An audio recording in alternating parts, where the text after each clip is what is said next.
मेरी तरफ से तौकीर टीवी देखने और सुनने वाले तमाम दोस्तों को अस्सलामुअलैकुम।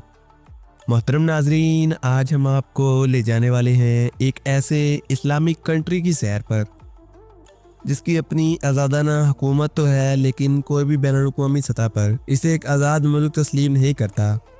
ये वो सरजमीन है जहाँ कुछ हिस्सों पर ऊँटों की आबादी इंसानों से भी ज़्यादा है। इनकी अपनी करेंसी तो है, लेकिन इसकी सरहदों के बाहर इसका कोई मेयार नहीं।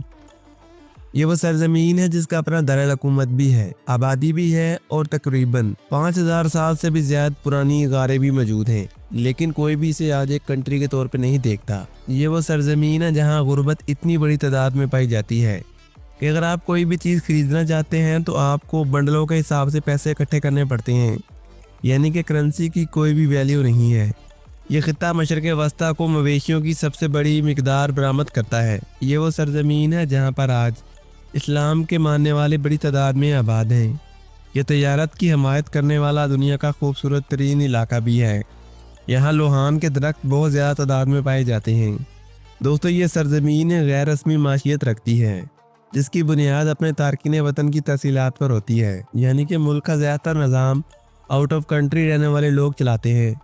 जी हाँ दोस्तों, मैं बात कर रहा हूँ एक ऐसी सरजमीन की जिसका अपना एक आइन भी है और मुल्क के 97% लोग इसको तस्लीम भी करते हैं, लेकिन लोग यहाँ आज भी खाना बदोशों से ज़िंदगी गुजारते हैं। किसी का पक्का मकान नहीं है, कोई इतना अमीर नहीं है कि जदीद गाड़ियों में घूमता हुआ दिखाई दे।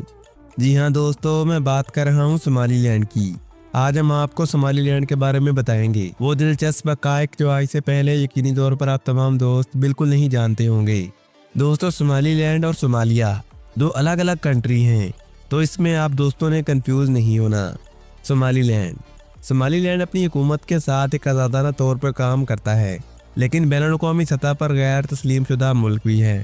सोमालीलैंड के कुछ हिस्सों में ऊँटों की तादाद इंसानों से कई गुना ज़्यादा है। दोस्तों, सोमालीलैंड की करेंसी को सोमालीलैंड शिलिंग कहा जाता है, जो कि इसकी सरहदों के अंदर ही चलती है। आउट ऑफ कंट्री इस्तेमाल करना नामुमकिन है। हरगिसा को इस मुल्क का दारुल हुकूमत करार दिया गया है, जो अपने फ़रोग़ पज़ीर स्ट्रीट आर्ट और दीवारों के लिए जाना जाता है। दोस्तों, लास गेल गारों में प्रागैतिहासिक रॉक आर्ट आज भी यहाँ देखने को मिलते हैं। इनका तखमीनिया तकरीबन 5000 साल पुराना लगाया गया है। बैनुल-अक़वामी शनाख्त न होने के बावजूद सोमालीलैंड में खुद कफील बैंककारी का निज़ाम भी है, यानी कि इनकी अपनी ही करेंसी को ये सिर्फ अपने ही बैंक के जरिए इस्तेमाल कर सकते हैं, ना तो इसे किसी और कंट्री में कन्वर्ट करके इस्तेमाल किया जा सकता है और ना ही आउट ऑफ कंट्री में इसकी कोई वैल्यू है। दोस्तों, सोमालीलैंड में बहुत से लोग रोजमर्रा के लेन देन के लिए मोबाइल मनी सर्विसेज का इस्तेमाल करते हैं। ये खित्ता मशरक़ वस्ता को मवेशियों की सबसे बड़ी मिकदार बरामद करता है। दोस्तों, लोहान के दरख्त सोमालीलैंड में कुदरती तौर पर उगाए जाते हैं, जो कदीम और जदीद तिजारत की हिमायत करते हैं। सोमालीलैंड की गैर रस्मी मशीयत भी है, जिसकी बुनियादें ज़्यादातर तारकीन वतन पर मुनहसर हैं। दोस्तों, दारुल हुकूमत हरगिसा खाना जंगी के बाद से तकरीबन मुकम्मल तौर पर दोबारा तामीर किया गया है। सोमालीलैंड के आइन को 2001 के रेफरेंडम में 97% वोटों के साथ मंजूर किया गया था। सोमालीलैंड अफ्रीका में खाना बदोश रवायात से कुछ बेहतरीन रवायात को महफूज रखता है। दोस्तों, ये खित्ता मुंफरिद जंगली हयात का घर भी है, जैसे कि बैरा हिरन वगैरह। दोस्तों, यहाँ बरबरा एक बंदरगाही शहर भी है। सोमालीलैंड की साहली पट्टी अदन के साथ 800 किलोमीटर से ज़्यादा के रकबे पर फैली हुई है। रवायती सोमाली झोंपड़ियाँ, जिन्हें अकल कहा जाता है, अब भी दही इलाकों में इस्तेमाल होती हैं। दोस्तों, सोमालीलैंड के झंडों में शहद का एक छोटा नोशा भी शामिल है, जो कि कौमी परचम की एक मुनफरिद खसूसियत है। सोमालीलैंड की गैर रस्मी माशियत भी है, जिसमें ख़वातीन का बहुत ज़्यादा किरदार है। सोमालीलैंड खाना बदोश सकाफत को मनाने वाले मुनफरिद त्योहारों की मेज़बानी करता है। दोस्तों, इस सरजमीन के बहुत से घर शमसी तवानाई से चलते हैं। सोमाली के साथ यहाँ अंग्रेज़ी और अरबी बड़े पैमाने पर बोली जाती है। सोमालीलैंड में चाय की एक मुनफरिद सकाफत भी है, जिसमें मसालादार चाय एक अहम मशरूब के तौर पर जानी जाती है। मुल्क में एक पहाड़ी इलाका भी है, जिसकी चोटियाँ 2000 मीटर से ज़्यादा बुलंद हैं। दोस्तों, ऊँट का दूध यहाँ पर एक अहम ग़ज़ा है, जिसे अक्सर ताज़ा मुख्तलिफ चीज़ों के साथ मिलाकर खाया जाता है। दोस्तों, सोमालीलैंड अपनी फौजी अदालतों को भी बरकरार रखता है। दोस्तों, खाना बदोशी की ज़िंदगी अब भी यहाँ देही इलाकों में बड़े पैमाने पर देखी जा सकती है। सोमालीलैंड में हॉर्न ऑफ अफ्रीका में जंगलात की कटाई की शरह सबसे कम है। यहाँ हारगीसा की मवेशियों की मंडी मशरक़ी अफ्रीका की सबसे बड़ी मंडियों में से एक है। सोमालीलैंड हुकूमत करने के लिए रवायती बुजुर्गों और जदीद सियासी निज़ामों का मुरक्कब इस्तेमाल करता है। यहाँ ख़वातीन अक्सर रंगीन ड्रेस पहने नजर आती हैं, जो एक रवायती सोमाली लिबास भी है। दोस्तों, सोमालीलैंड में बकरी की खालों की तिजारत अरूज पर है। यहाँ बरबरा की बंदरगाह कदीम समुद्री तिजारती रास्तों में से एक अहम पड़ाव भी है।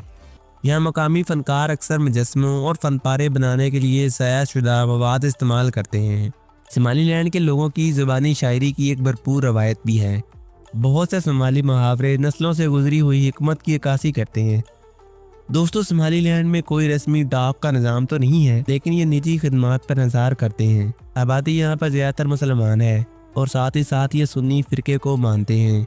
दोस्तों, सोमालीलैंड तकरीबन 18 मई को अपना यौम आज़ादी मनाता है। ये खित्ता मतरू आबो-हवा का तजुर्बा करता है। बंजर सहराओं से लेकर ठंडे पहाड़ों तक यहाँ सब कुछ देखने को मिलता है। दोस्तों, सोमालीलैंड का फ़न तामीर रवायती सोमाली डिज़ाइनों के साथ जदीद तर्ज़ों को मिलाता है। सोमालीलैंड में मिनी ट्रांसफ़र सिस्टम भी मौजूद है। बहुत से देही स्कूल इमारतों की कमी की वजह से सायादार दरख्तों को क्लासरूम के तौर पर इस्तेमाल करते हैं। दोस्तों, सोमालीलैंड में वन टाइम इस्तेमाल होने वाली थैलियों पर पाबंदी लगाई गई है। सोमालीलैंड में अक्सर ख़वातीन हाथ से बनी हुई चटाइयों से अपने घरों को सजाती हैं। दोस्तों, सोमाली लोग लोक मौसीकी और गानों को अपनी महफिलों में पेश करना पसंद करते हैं।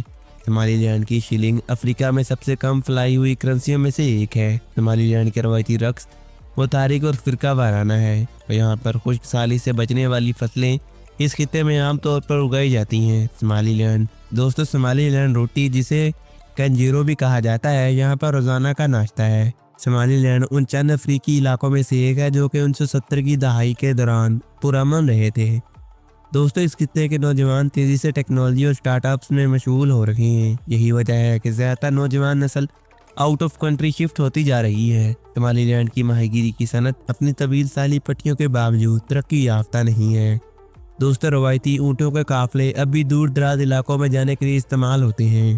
दोस्तों, सोमाली लोग ज़्यादातर कबूतरों को सकाफती मशक के तौर पर इस्तेमाल करते हैं। सोमालीलैंड गैर इस्तेमाल शुदा मादनी वसाइल से माला माल है, जिनको दरियाफ्त करना अभी भी पॉसिबल है। दोस्तों, रवायती सोमाली घर छड़ियों और खालों जैसे मवाद से बनाए गए होते हैं। सोमाली लोग अक्सर कॉफ़ी को अदरक के साथ इस्तेमाल करते हैं। दोस्तों, सोमालीलैंड में पब्लिक बसों को अक्सर मुतारिक रंगों से सजाया जाता है। ज़्यादातर अफ्रीकी ममालिक के मुकाबले में सोमालीलैंड में कार्बन का असर बहुत ही कम है। ऊँटों को चराना यहाँ कई सदियों पुराना पेशा है, जो नस्ल दर नस्ल चलता आ रहा है। दोस्तों, इस इलाके में सोमाली शायरी को मनाने के लिए सालाना त्यौहार मनाया जाता है। सोमालीलैंड के तालीमी निज़ाम में मजहबी और सेकुलर दोनों के स्कूल शामिल हैं। दोस्तों, आदल सल्तनत, जो कभी सोमालीलैंड का हिस्सा हुआ करती थी, एक ताकतवर करूने वस्ता की सल्तनत थी। यकीनन आप दोस्तों को भी इस कंट्री के बारे में सुनकर बहुत ही ज़्यादा अफसोस हुआ होगा कि आज के इस दौर में भी एक ऐसा कंट्री है जहां लोग आज भी पुराने दौर में रह रहे हैं, जहां आज भी ऊँटों के ज़रिए आमदोरफ्त की जाती है। तो दोस्तों, कैसी लगी आज की ये वीडियो कमेंट सेक्शन में लाजमी बताइएगा। वीडियो पसंद आए तो हमारे YouTube चैनल तौहीद टीवी को सब्सक्राइब करना और साथ आ रहे बेल आइकन को दबाना मत भूलिएगा। तो दोस्तों, आज तक के लिए इतना ही। मुझे दीजिए इजाज़त। अल्लाह निगहबान।